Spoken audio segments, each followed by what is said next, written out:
Last year मेरी girlfriend ने मुझे बोला, अरे तेरे शोल्डर तो छोटे हैं, तेरी बॉडी अच्छी है पर तेरे शोल्डर्स थोड़े छोटे हैं, जिसकी वजह से मेरे छाती से मेरा दिल निकल के नीचे गिर गया जो एक कुत्ता लेके चला गया।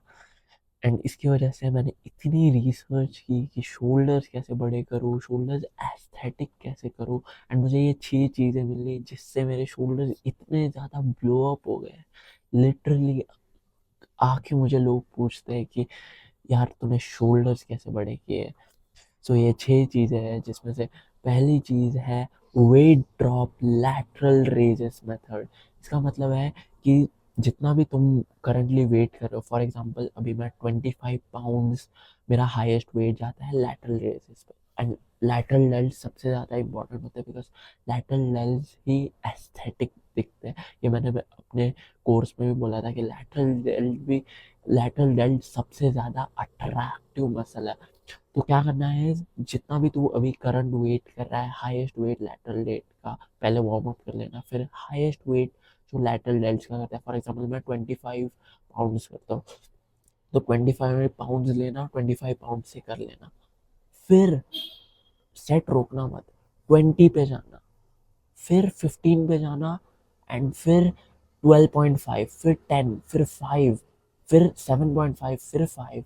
ऐसे पूरा wait drop drop drop drop करते करते जब तक शोल्डर्स एग्जॉस्ट नहीं हो जाते तब तक लैटरल रेजेस करते रहना। हाईएस्ट वेट से जितना भी लोएस्ट वेट है उधर ही। मैं ऐसे टाइम पे जाता हूँ कि तब लोग कम होते हैं, इवन इफ लोग होते हैं मैं सारे डंबल अपने सामने रखता हूँ। एंड मैं 25 से 5 तक कंटिन्यू लैटरल रेजेस करता हूँ। ये हुआ मेरा एक सेट, ऐसे मैं 3 सेट करता हूँ। And next second thing is that shoulders के लिए एक स्पेसिफिक डे रखना। मैंने पहले push pull legs first year में अपने जिम पे किया था एंड बकवास है। Push pull legs is the worst workout I have ever seen in my life. उसकी वजह से लाइक मैं चेस्ट शोल्डर ट्राइसेप एक मसल तो रह ही जाता था। एंड उसकी वजह से मेरी बॉडी एकदम अनइक्वल भी हो गई थी। मैं फर्स्ट ईयर वर्कआउट कर रहा था, लिटरली ऐसा लग रहा था कि मैं वर्कआउट कर भी नहीं रहा हूँ, इतना बुरा था। तो एक स्पेसिफिक डे रखना। मैं ऐसे रखता हूँ कि शोल्डर्स का डे बीच में रखता हूँ जब मेरा ऐसे चेस्ट को 2 दिन हो गए रहते हैं एंड आगे भी ऐसे कुछ है नहीं। सो ऐसे बीच में, हफ्ते के बीच में रखना। मैं वेडनेसडे को करता हूँ mostly shoulders.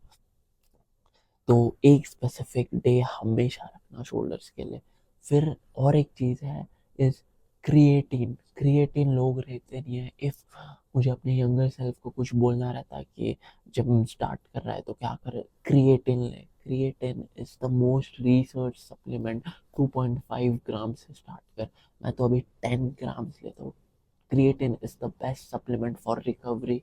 And shoulders recover होने के लिए मैंने नोटिस किया है कि थोड़ा टाइम लगता है, इसलिए मैं सजेस्ट करूंगा कि तू क्रिएटिन ले। ये कोई नहीं बताता बिकॉज लाइक क्रिएटिन मुझे पता भी नहीं था। अपने 2 सालों के जिम जाने के मुझे पता नहीं था कि क्रिएटिन क्या होता है। मुझे लगता था कुछ ऐसे वियर्ड ड्रग है जो ये स्टेरॉइड्स या कुछ है, पर क्रिएटिन लाइक गेम चेंजिंग है। उससे मेरी रिकवरी इतनी अच्छी हो गई, ओहो हो। लाइक अचानक से मुझे लोग पूछते हैं कि अबे तू अचानक से बल्क कैसे हो रहा है, जबकि वो बस क्रिएटिन है। और next thing is healthy bulk. Bulk कर but in a healthy way. Protein and fats ज़्यादा खा instead of carbs. Carbs only workout से पहले खा। एंड किसी आलतू फालतू की बातों में मत बिलीव करके और डर्टी पल्क डर्टी पल्क। मैंने बीच में डर्टी पल्क किया था, ना ही मेरा दिमाग चल रहा था और ना ही मेरी बॉडी बन रही थी बिकॉज लाइक फैट आ रहा था बीच में, फिर मैं वापस कट कर रहा था, फिर मैं वापस बल्क कर रहा था। इससे अच्छा लीन बल्क कर, जितना भी तेरा मेंटेनेंस कैलोरीज है उससे 200 कैलोरीज ऊपर रख, 200 या 300। एंड वो यूजुअली 2-3 अंडों से हो जाता है। सो क्लीन बल्क कर। फिर नेक्स्ट थिंग इज अपनी मेंटल हेल्थ प्रायोरिटाइज कर। इफ तेरी मेंटल हेल्थ अच्छी नहीं होगी तो कंसिस्टेंटली जिम नहीं जा पाएगा। एंड ट्रस्ट मी, इफ तू कंसिस्टेंटली जिम जाएगा तेरी बॉडी बन जाएगी, इवन इफ तू सब गलत कर रहा है। Consistency is the name of the game. अपना गोल रख कि मैं 10 आउट ऑफ 10 टिक्की का चैड ग्रीक बॉडी बनाऊंगा। एंड इसकी वजह से तुझे कंसिस्टेंट रहना ही पड़ेगा, बिकॉज तेरा गोल इतना वर्थ वाइल है। So what you have to do is fix your mental health भाई, फिक्स योर मेंटल हेल्थ। मैंने बहुत सारी वीडियोस बनाई है मेंटल हेल्थ पे। Fix your mental health, it's literally worth it. And last thing is, don't use social media, delete social media completely, because हम लोग हमेशा एक दूसरे को कंपेयर करते रहते हैं। तेरा दिमाग इवन इफ तू खुद को कंपेयर नहीं कर रहा, तेरा दिमाग कंपेयर कर रहा है दूसरों से खुद को। तो and there is always a bigger fish in the sea. So कभी सोशल मीडिया मत यूज कर। मुझे 4 महीने हो गए, मैंने सोशल मीडिया जरा सा भी नहीं यूज किया है। मैं यूट्यूबर हूँ एंड मैं यूट्यूब भी नहीं देखता हूँ। सो दैट जस्ट सेज कि मैं कितना खुद की मेंटल हेल्थ प्रायोरिटाइज कर रहा हूँ। एंड इट्स इससे मेरी लाइफ बहुत बेटर हो गई है। इफ तुझे एस्थेटिक बनना है तो you have to prioritise your mental health. मैंने एक फुल मेंटल हेल्थ गाइड बनाई है, click here and watch it right now, take action, don't be a